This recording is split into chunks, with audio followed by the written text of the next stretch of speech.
So now we'll understand how surface tension property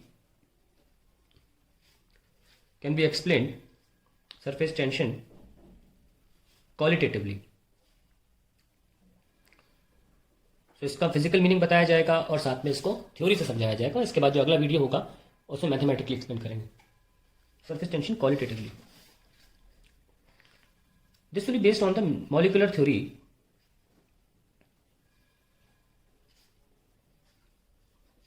of surface tension.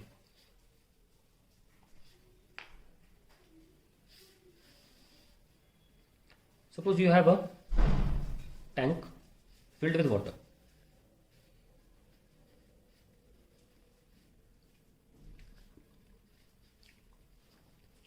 Now I am going to show you certain molecules of water according to the situation, the location they are in. जैसे कि मान लेते हैं एक molecule यहाँ पर है. अब क्या होता है कि ये मॉलिक्यूल जो है हमने रेड कलर से बनाया है, ये इंटरमॉलिक्यूलर फोर्स जो मैंने आपको पहले ही बताया था क्या होता है, मॉलिक्यूल्स के बीच का फोर्स होता है इंटरमॉलिक्यूलर फोर्स. हर मॉलिक्यूल एक दूसरे की तरफ एक अट्रैक्टिव फोर्स लगाता है, उसे इंटरमॉलिक्यूलर फोर्स कहते हैं. The range of intermolecular force is range of intermolecular force is 10⁻⁻7 metre. इतना होता है. तो यानी कि 10⁻⁻7 के रेडियस में एक स्फेरिकल रीजन में ये molecule experiences an attractive force by all the other molecules. इससे क्या होता है कि क्योंकि सारी तरफ से मॉलिक्यूल्स अट्रैक्ट कर रहे हैं तो नेट फोर्स बिकम 0. तो ये मॉलिक्यूल ए है. ये मॉलिक्यूल ए में पार्ट्स में ताकि क्लियर हो जाए. The molecule A happens to be well inside the liquid and is surrounded by other molecules and experiences an intermolecular force. Molecular force from all sides equally. तो क्या after all सारे molecules तो एक ही liquid के ना, equally from all sides. The range up to which the intermolecular force IMF can be experienced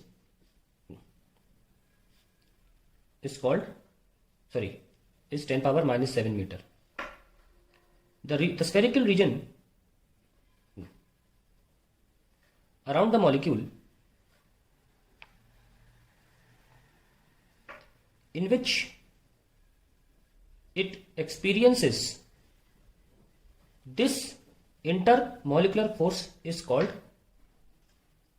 sphere of influence. क्या बोलते हैं? Sphere of influence. अंडरलाइन कर रहा हूं, वेरी इंपॉर्टेंट. तो ये जो पूरा रीजन है ना, ये स्फीयर ऑफ इन्फ्लुएंस कहलाता है. ये पूरा स्फीयर जिसमें इसका इंटरमॉलिक्यूलर फोर्सेस जो है वो एक्ट कर रहे हैं इस मॉलिक्यूल पर. और इस वजह से क्या हुआ, ड्यू टू विच, पन्ना पलट लेते हैं. चलो पलट लिया तो डायग्राम बना लेते हैं.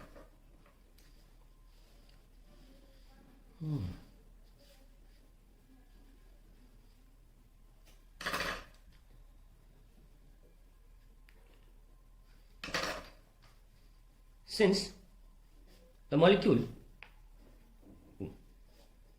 is acted upon by equal force from all sides,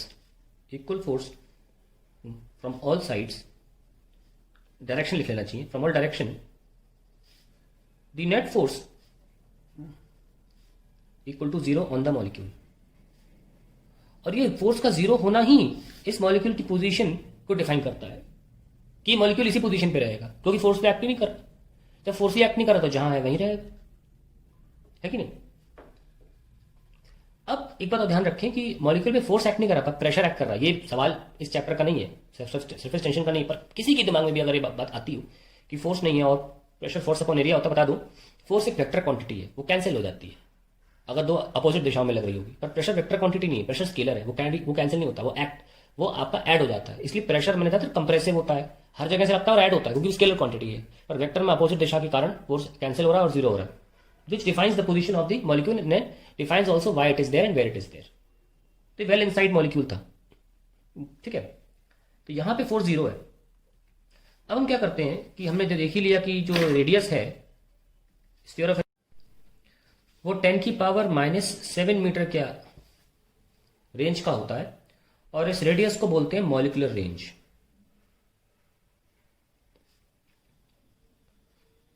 ना इस रेडियस की थिकनेस की जो सतह होती है,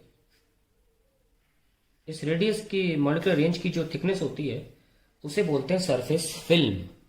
और बार बार ये शब्द आएगा, ओके। जब भी ये शब्द आ जाए सरफेस फिल्म का, तो ध्यान रखें कि 10⁻⁻7 मीटर की बात चल रही है, ठीक है। इससे ज्यादा भी हो सकता है, पर यहां से सरफेस फिल्म की स्टार्टिंग होती है, इससे कम में नहीं। तो सरफेस फिल्म जो है वो 10⁻⁻7 मीटर की से स्टार्ट होती है, इससे मोटी भी हो सकती है। तो ये सरफेस फिल्म है। और इस सरफेस फिल्म के बीच में अगर कोई मॉलिक्यूल हो तो क्या होगा, इसका स्फीयर ऑफ इन्फ्लुएंस नहीं बन पाएगा पूरा का पूरा, है ना।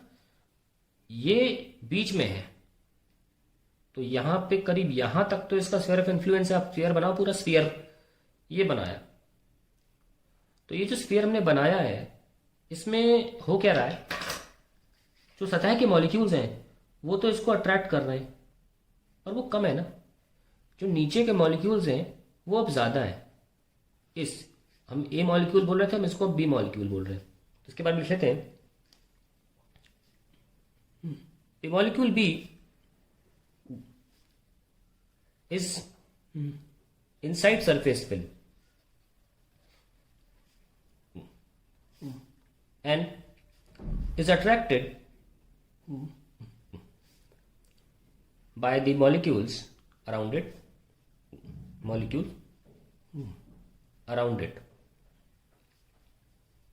देखिए इसके बॉटम हाफ रीजन में the number of molecules in its bottom half are higher than the number of molecules in its upper half.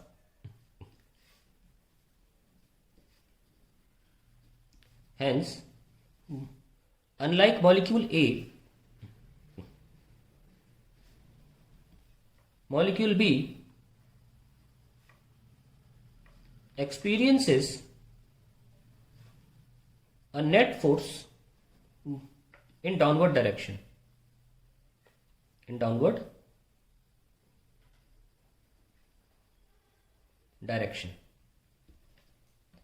तो यानी कि इस मॉलिक्यूल पे नेट फोर्स लग रहा है।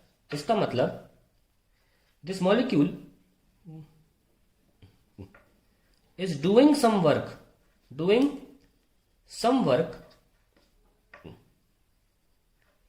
against the intermolecular forces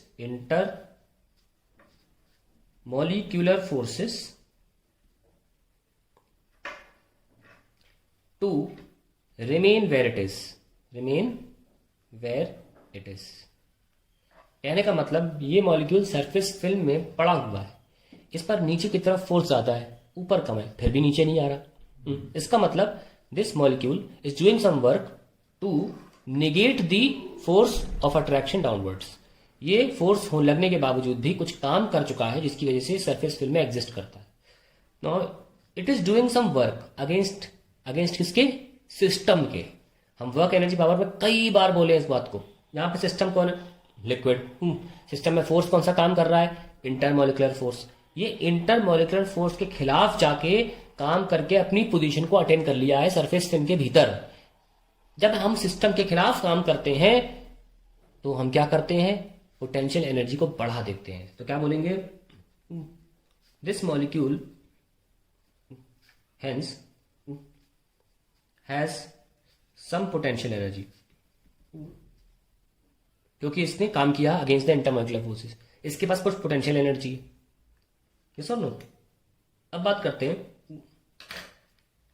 हम एक मॉलिक्यूल की जो सतह पर है, बिल्कुल सरफेस पे, टॉप सरफेस, तो उस पे तो केवल नीचे ही फोर्स लग रहा है ना। देखो केवल नीचे फोर्स लग रहा है उस पे, ऊपर तो मामला ही नहीं है, खत्म बेचारा, कैसे सस्टेन कर रहा होगा ना।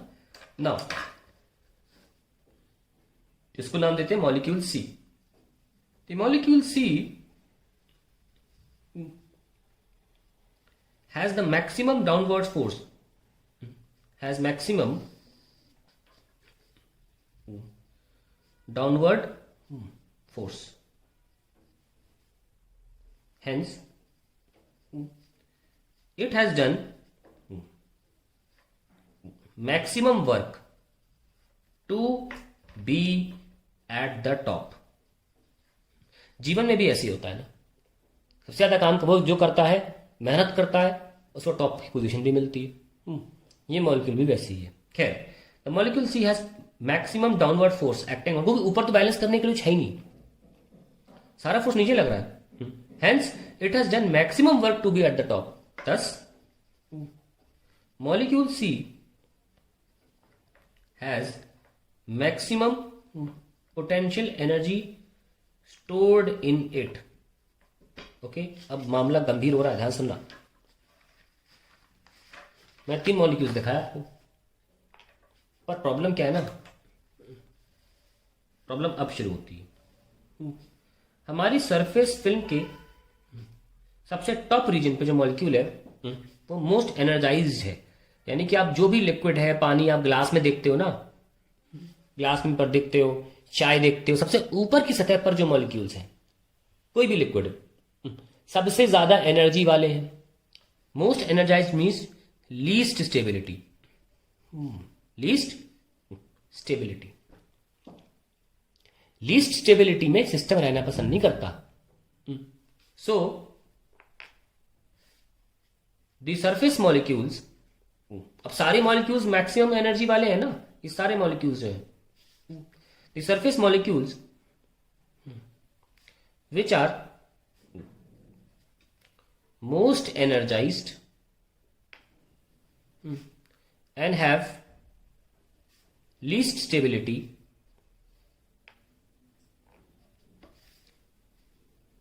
tend to decrease their energy।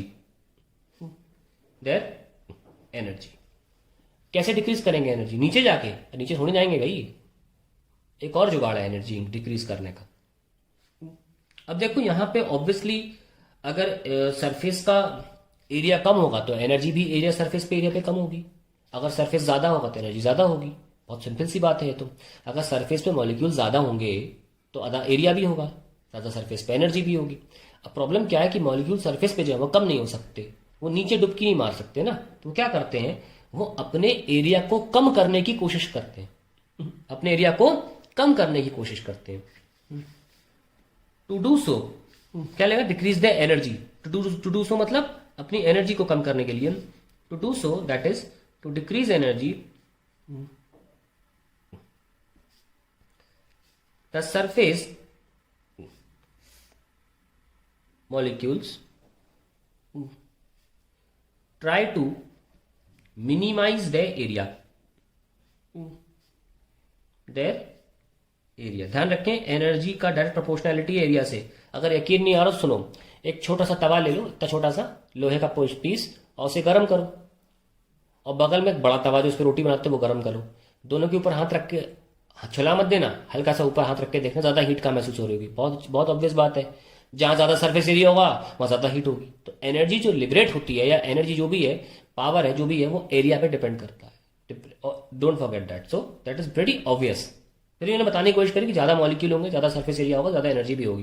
तो वो क्या करना चाह रहा है, क्योंकि वो नीचे डुबकी नहीं मार सकता। ऐसा ऐसे कैसे होगा कि यहाँ तो छेद हो जाएगा पानी में, फिर सब नीचे चले गए, सब नीचे कैसे रह सकते हैं? ऐसा नहीं हो सकता ना। तो सतह तो कभी खत्म, गड्ढा तो होगा नहीं उसमें बाय डिफॉल्ट।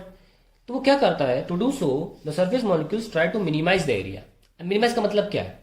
मिनिमाइज के 2 मतलब हो सकते हैं। आपको लगेगा सरफेस फैला हुआ है, चलो सिकुड़ जाए। सिकुड़ने से नहीं होता, पानी गायब थोड़ी ना हो जाएगा।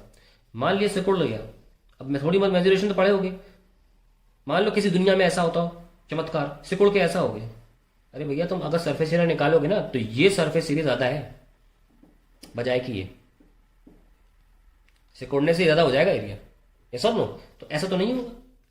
तो क्या करता है, सिकुड़ने के बजाय फैलने की कोशिश करता है। तो try to minimise the area, कैसे?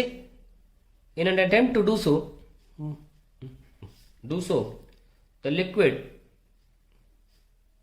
Tries to stretch towards the wall of container, towards the walls of container,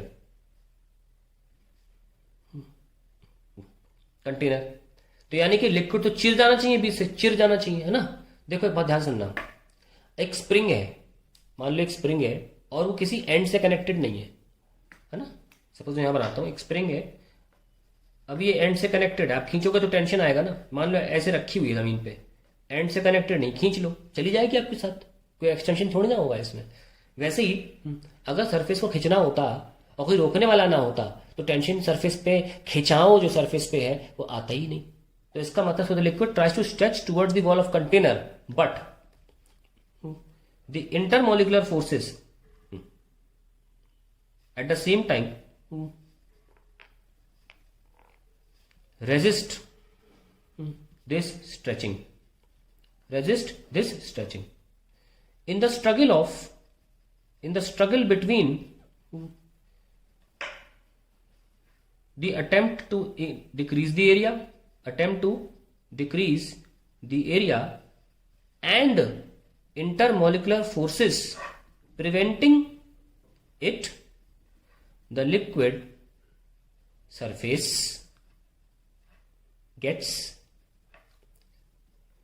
stretched like an elastic membrane, stretched like an elastic membrane. तो दो लोगों की लड़ाई के चक्कर में, स्ट्रगल बोला है मैंने, दो लोगों के चक्कर में लिक्विड खिंचता जाता है। ऐसा होता है, आप रबर बैंड लें तो आप जब खींचते हैं तो वो एक खिंचाव सा क्यों होता है? क्योंकि इंटरमोलिकुलर फोर्सेस उसे खींचने नहीं दे रहे हैं, है ना, और आप खींच भी रहे हैं। तो उन दोनों के स्ट्रगल की वजह से क्या होता है, स्ट्रेच सी मेम्ब्रेन बन जाती है। सिमिलरली यहाँ पे भी आप देख सकते हैं, हाँ balloon is a very good example. आप बलून का मटेरियल लीजिए, स्ट्रेच करिए तो मेम्ब्रेन सा बन जाएगा ना। एग्जैक्टली सेम लिक्विड के साथ भी होता है। कारण सुनना, कारण सिर्फ ये नहीं है, in an attempt to decrease the area, उस एरिया के डिक्रीज होने के अटेम्प्ट को रोकने के लिए इंटरमोलिकुलर फोर्स भी तो बैठा हुआ है। उन दोनों की स्ट्रगल के बीच में होता यह रिजल्ट है कि लिक्विड मेम्ब्रेन खिंच सी जाती है। यही मैंने लिखा, prevented the liquid surface get stretched like an elastic membrane. और मैंने ये बात पहले बता दी है कि इलास्टिक मेम्ब्रेन की एनालॉजी पूरी तरह से करेक्ट नहीं है, क्योंकि जब आप बलून को थोड़ा सा फाड़ दें और फिर आप उसको खींचे, ठीक है, तो फिर उसमें जो जितना आप खींचते चले जाएंगे उतनी टेंशन बढ़ती चली जाएगी, उतना आपको ज्यादा फोर्स लगाना पड़ेगा खींचने के लिए और फर्दर। परंतु लिक्विड के केस में, सरफेस टेंशन के केस में सरफेस टेंशन फिक्स रहता है, कांस्टेंट रहता है। इसको मैथमेटिकली प्रूव करेंगे और आई होप आपको बात क्लियर हो गई हो। ये कारण है। तो अल्टीमेटली इसको कंक्लूजन दे देते हैं कि तो जो मैंने बताया आपको कंक्लूजन स्टेटमेंट में, उसको पूरा मैं लिखूंगा, it will become a big paragraph but it will definitely be lesser than the entire explanation. ठीक है, तो स्टार्ट करते हैं। Thus we conclude that no force, लिखूंगा रिजल्टेंट या नेट फोर्स, रिजल्टेंट लिख लो या नेट लिख लो, acts on a molecule as long as it is beneath the surface film,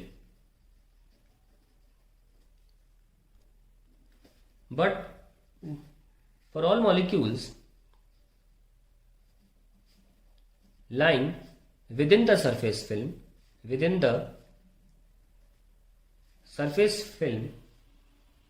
there is a resultant downward force of attraction, जिसको हम बाबा बोल रहे हैं इंटरमोलिकुलर फोर्स। तो कोई पूछे सरफेस टेंशन होता क्यों है? इंटरमोलिकुलर फोर्स की वजह से होता है। ठीक है, और वही है जिसकी होने की वजह से जब लिक्विड अपने आप को स्ट्रेच करने की कोशिश करता है तो खिंचा जाता है ना। There is a resultant downward force of attraction, this is called intermolecular force. This force goes on increasing as the molecule moves from bottom of the surface film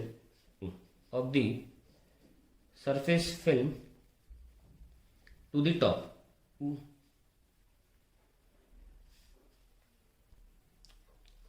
which means that the molecule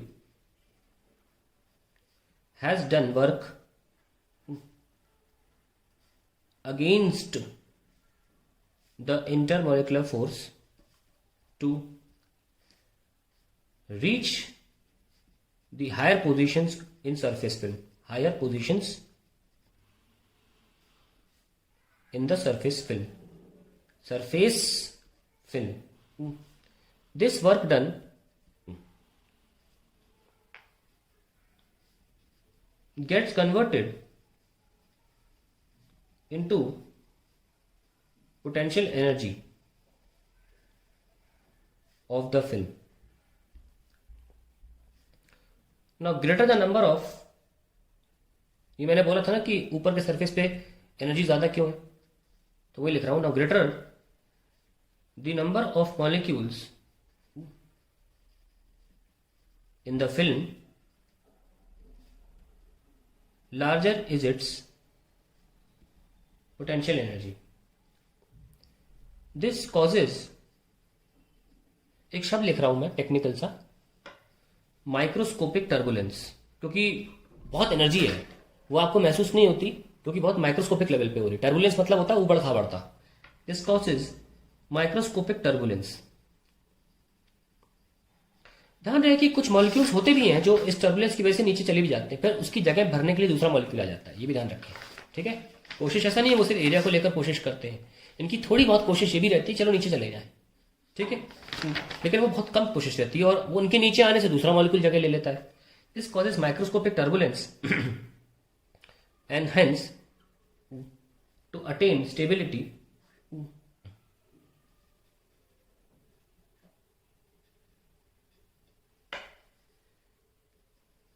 the surface film tries to minimize its surface area.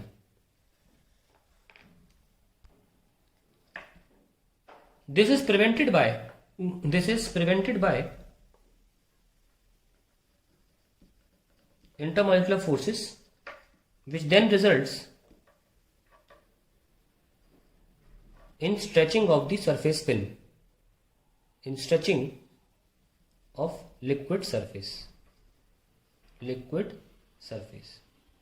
तो ये आपका मैंने पूरा यहां से लेकर यहां तक एक्सप्लेनेशन जो आपको पूरा बताया था वो मैंने एक इस पैराग्राफ के फॉर्म में लिख दिया.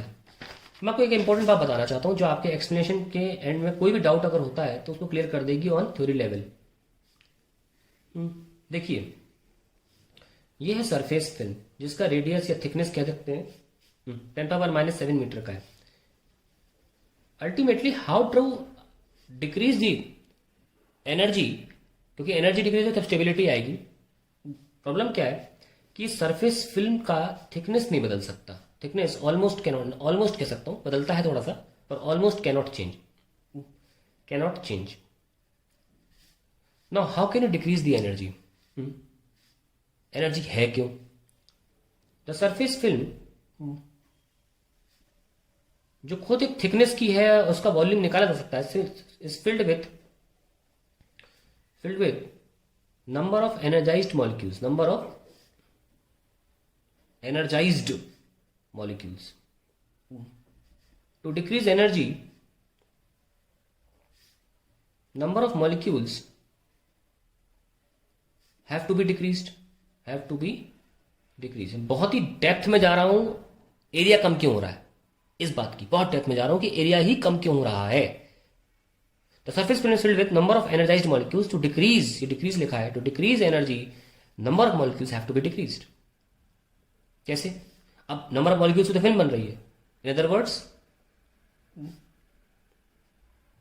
The volume of surface film जिसकी वॉल्यूम ये होगा थिकनेस, और ये मान लीजिए एक रेक्टेंगुलर शेप में आपने पानी को रखा हुआ है.